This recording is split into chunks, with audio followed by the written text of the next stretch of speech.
தராவீஹ் தொழுகையை உடைய சட்டத்தின் அடிப்படையில் அல்லாஹ்வுடைய தூதர் ஸல்லல்லாஹு அலைஹி வஸல்லம் அவர்கள் தொழுத இந்த கியாமுல் லைலுடைய தொழுகை ரமதானுக்கென்று விசேஷமான தொழுகை கிடையாது. எல்லா மாதங்களிலும் அல்லாஹ்வுடைய தூதர் தொழுத இரவு தொழுகை தான் ரமதானுடைய மாதத்தில். தராவீஹ் என்ற ஒரு தனி தொழுகையெல்லாம் கிடையாது. ரமதானுடைய மாதத்தில் தொழுத அல்லாஹ்வுடைய தூதருடைய தொழுகை மற்ற மாதங்களில் அல்லாஹ்வுடைய தூதர் தொழுத கியாமுல் லைல் தான். இது என்ன எண்ணிக்கை சொல்லுங்க பாப்போம். அவங்கள்ட்ட விட்டவன் 20 சொல்றவங்க கையை ஒருத்துக்க,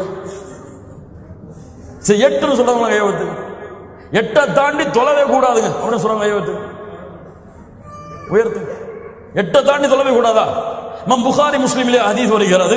ஆயிஷா ரலியல்லாஹு அன்ஹா சொல்கிறார்கள், அல்லாஹ்வுடைய தூதர் ஸல்லல்லாஹு அலைஹி வஸல்லம் ரமதான் மாதத்திலும் ரமதான் அல்லாத மாதங்களிலும் 11ஐ தவிர வேறு எந்த வணக்க வழிபாட்டு இரவு வணக்க வழிபாட்டுடைய அததுகளையும் எண்ணிக்கையும் அல்லாஹ்வுடைய தூதர் கூட்டவில்லை.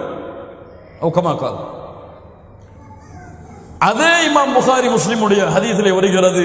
இப்னு உமர் ரலியல்லாஹு சொல்கிறார், அப்துல்லாஹ் இப்னு உமர் சொல்கிறார்கள், அல்லாஹ்வுடைய தூதர் ரமதானுடைய இரவுகளில் 13 தொழுதார்கள். 8 தவிர மேல தொழுதீங்க, உங்களை விட வழிகட்ட கொள்கை உடையவர் யாருமே கிடையாது. லா இலாஹ இல்லல்லாஹ் யா ஹபீப் யா அஹி. இது ஒரு மஸ்அலா, இது ஒரு மஸ்அலா, ஃபிக்ஹுடைய சட்டத்தில் எழக்கூடிய ஒரு கருத்து வேறுபாடு. இதில் அவருடைய ஆதாரம் உறுதியாக அவருக்கு தெரிந்தால் அதை அவர் பின்பற்றுவார், இவருடைய ஆதாரம் உறுதியாக தெரிந்தால் அவர் அதை பின்பற்றுவார். இதில் வழிகேடு சத்தியம் என்றும் அளவிற்கு சமூகத்திலே பலர் இந்த ஒரு மசாலாவை கொண்டு சென்று விட்டார். நஃபிலான வணக்கம், நீ தொழுதால் கூலி, தொழவில்லை என்றால் எதுவும் இல்லை. பாவமா? தொழாட்ட பாவமா? நஃபிலான வணக்கம்.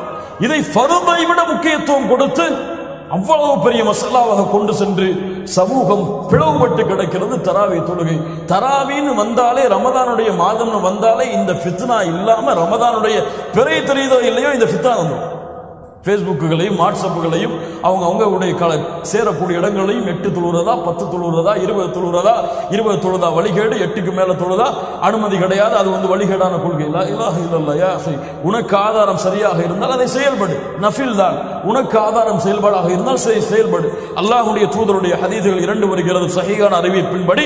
8 11 வித்ரோடு சேர்த்து அல்லது 13 ரெண்டும் புகாரி முஸ்லிமிலே பதிவு செய்யப்பட்ட ஹதீஸ். இந்த 2ஐ கொண்டும் தொழுவது சிறந்தது.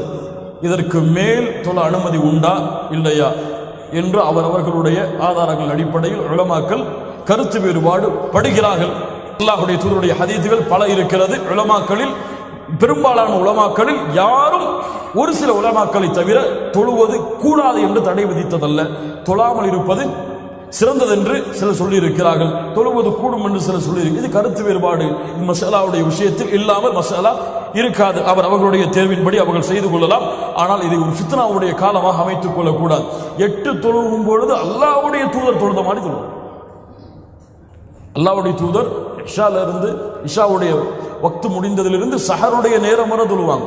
இவர் 8 தொழுறவரை யோசிப்பார், எந்த பள்ளிக்கு போனாடா அரை மணி நேரம் 20 நிமிஷம் சொல்லி. லா இலாஹ இல்லல்லாஹ்.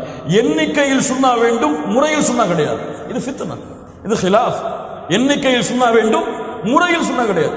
அங்க போயிடாதீங்கன்னு எச்சரிக்கை செஞ்சிருவார். அங்க போயிடாதீங்கப்பா, 1.5 மணி நேரம் தாங்க முடியாது நம்மளால சொல்லி. லா இலாஹ இல்லல்லாஹ் யா அஹி. உன்னால் எவ்வளவு முடியுமோ தொழு.